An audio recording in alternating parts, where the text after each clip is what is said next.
Okay, so have you noticed that AI video has just gotten good? Like, really good all of a sudden.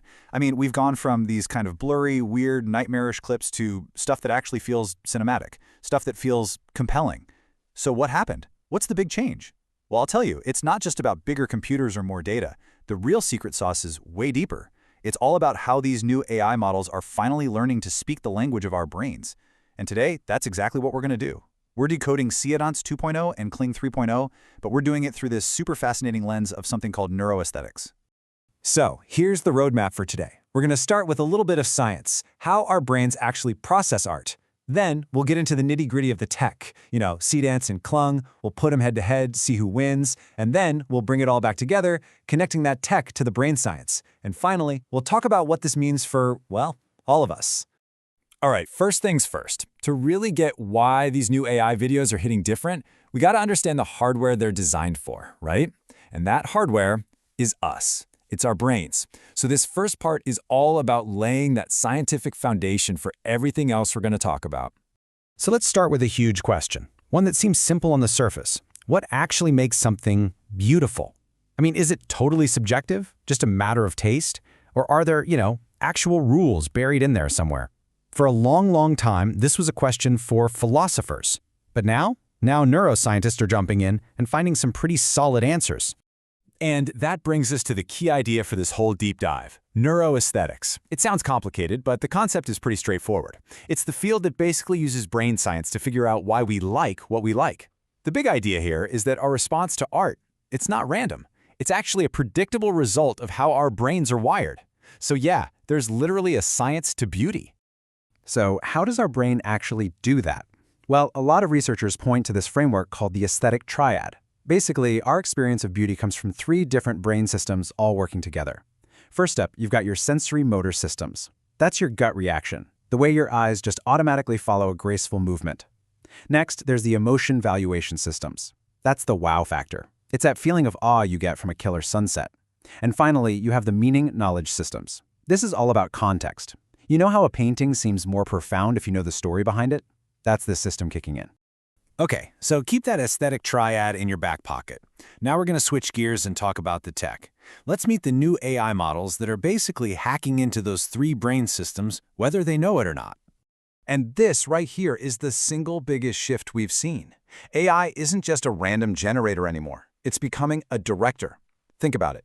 Early AI video was like pulling a slot machine. You'd type in a prompt and just pray something decent came out. It was chaos. But these new models, they work with intention. They've gone from random luck to directed creation. And that, my friends, is a total game changer. And at the front of this new wave, you've got 2 main players. They both have very different vibes. On one hand, there's Seedance 2.0 from ByteDance. Think of it as the cinematic storyteller. It's all about that film look, keeping characters consistent, and beautiful, controlled motion. Then you've got Kling 3.0. This one's the energetic creator. It's built for speed, super sharp visuals, and really dynamic, powerful action. So yeah, they're both directors, but they're making totally different kinds of movies. So how in the world are they pulling off this director-level control? All right, let's pop the hood. We're going to look at the specific features, the actual breakthroughs that make these AIs so different from everything we've seen before. It really boils down to 4 kind of killer features. First, there's what's called a world model. This means the AI actually understands basic physics. It knows a ball should have an arc when you throw it. It's not just guessing based on pixels. Second, and this one is huge, is character consistency. You know that creepy thing where a character's face would just melt between shots? This fixes that, thank goodness. Third, multi-shot narrative. This lets the AI think like an editor. You can give it one prompt, and it will generate a whole sequence of shots that make sense together. And finally, native audio. The sound is created with the video, not slapped on later, so everything is perfectly in sync. And check this out. This shows you exactly how you use that new toolkit.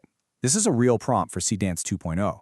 You see what's happening? You're not just typing words anymore. You're basically a director handing out assignments. You're saying, okay, use this image for the character's face, use this video to copy the camera movement, and sync the action to this audio file. It's this incredible, precise, multimodal control we just didn't have before.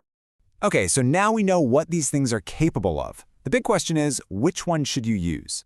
Let's put these 2 AI directors in the ring and see how they stack up, side by side. And you can really see their different personalities laid out here. Seedance, it's all about that cinematic, film-like vibe. It's got fantastic continuity across different shots, but yeah, it's a little slower to render. Kling, on the other hand, is built for speed. You get these super sharp, energetic visuals, amazing motion, and it's fast. The trade-off is the continuity between scenes isn't quite as strong. Even how you talk to them is different. Seedance prefers those structured, director-style prompts, while Kling is pretty good with just normal conversational language.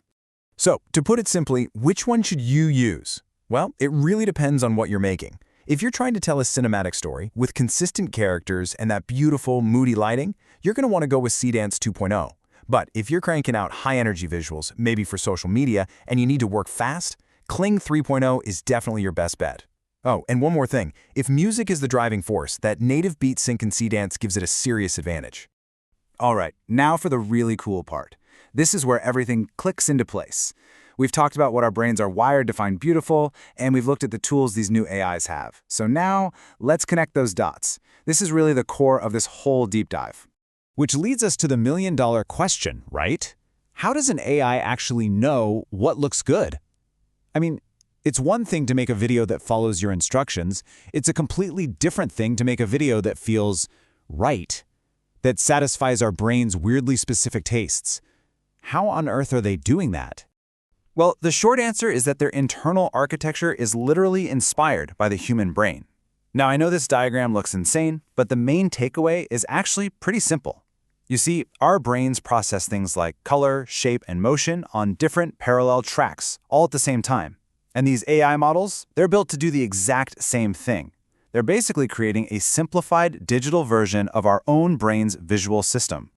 And this brings us right back to Semir Zeki, the guy who pretty much started the field of neuroaesthetics.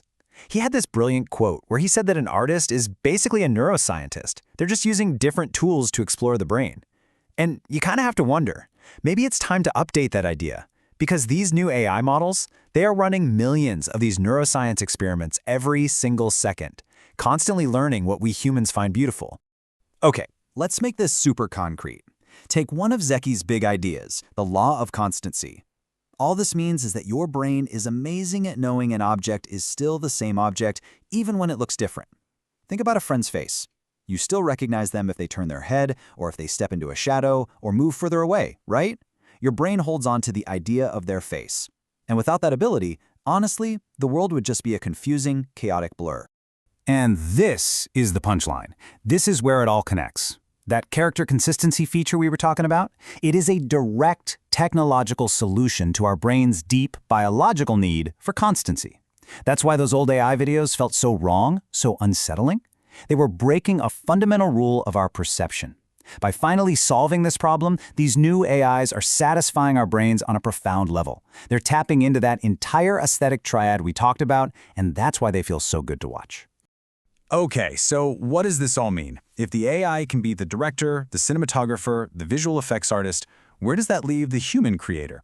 Let's zoom out one last time and think about the really big implications here.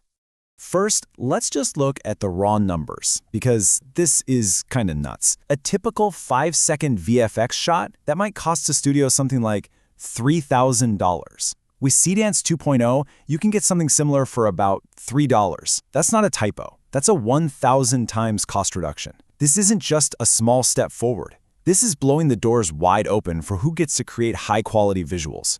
And that really leads us to the big takeaway here. For so long, making a movie or a cool video was all about the barriers.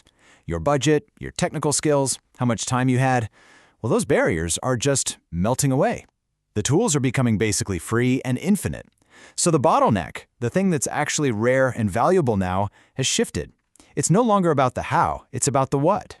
So I want to leave you with this final thought. For the first time, maybe ever, the technology can actually keep up with our imagination. That friction, that gap between the idea in your head and what you can actually create is pretty much gone.